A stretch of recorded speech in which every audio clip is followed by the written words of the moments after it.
শুনো, চান্সটা যখন হবে না, এখানে আবার একটু কিছু জ্ঞান বাড়া দরকার। এনডিসিতে তো সিট ফিক্সড, জানো তো? এনডিসিতে কিন্তু সিট ফিক্সড থাকে। ওই একটা সিটেই 1 মাস বসতে হয়, 3টা সিট আগায় না। প্রতি সিটে 3 জন করে বসে। 1 2 3 4 5 6 7 8 9। একটা সিটে আমি ক্রস দিলাম। এইটা ছিল আমার সিট। আমি মেডিকেলে ভর্তি হইলাম। আমার সামনে রাজু ফার্স্ট চান্স পাইলো, আমার পাশে বিপ্লব রুয়েটে চান্স পাইলো, ও বুয়েটে চান্স পাইলো, আমার পিছনের জন রাজশাহী মেডিকেলে চান্স পাইলো, ও ঢাকা ইউনিভার্সিটিতে চান্স পাইলো, ওরও মনে করেন ইউনিভার্সিটিতে হয়ে গেছে। এ অনেক পড়তো, আমি নাম বলবো না, অনেক পড়তো, অনেক পড়ালেখা করতো, বাট ওর ভাগ্য সহায় হয় নাই। প্রথমবার কোনো জায়গায় চান্স পাই নাই। খুব ক্লোজ ফ্রেন্ড ছিলাম আমরা, এখন ব্রেঞ্চ মেট, কারণ ব্রেঞ্চ ফিক্সড। নরডেম কলেজে ব্রেঞ্চ ফিক্স থাকে, তোমরা জানো।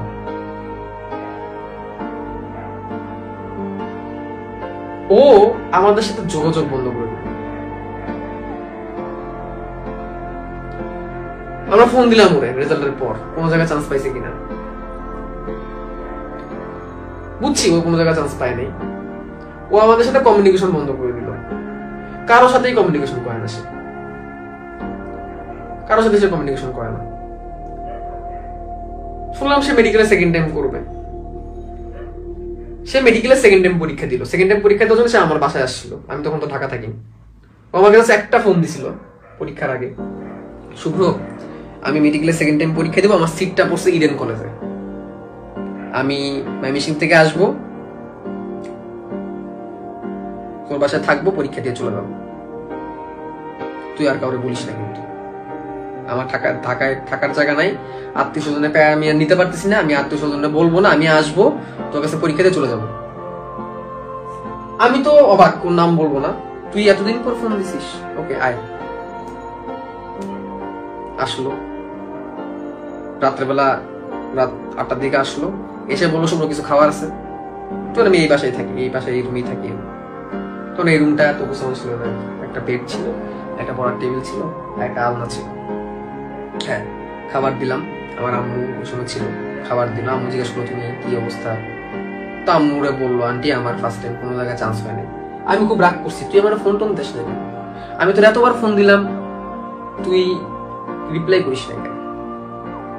আমি এটা বলছিলাম আগে একবার। ও বলতেছে যে রিপ্লাই করার সিচুয়েশন ছিল না। আমার খুব লজ্জা লাগছিল। আমি একটা বছর পাগলের মতো বাসায় বসে পড়ালেখা করছি। এটা 2016-17 সালের কথা, 17 সালের কথা। বাসার ফ্যামিলি থেকে খুবই প্যারা। সেকেন্ড টাইমের যে কি যন্ত্রণা, শুভ্র, এটা আমি তোর বলে বুঝাতে পারবো না, তুই তো পার পেয়ে গেছিস। ফ্যামিলিতে যন্ত্রণা, আমার আব্বা আম্মার বন্ধ কথা শোনা লাগছে আত্মীয় স্বজনের কাছ থেকে। এত না নরডেমে পড়াইলেন, কি হইলো? ছেলে না গোল্ডেন পাইছে, কি হইলো? এ প্লাস পাইছে, তাহলে কি হইলো?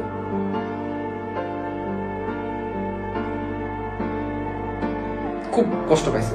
খাইলাম, ও ভাতটা খায় ঘুম দিল।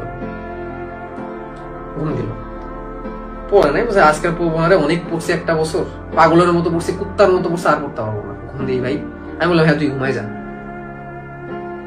ঘুমের ওষুধ খাই।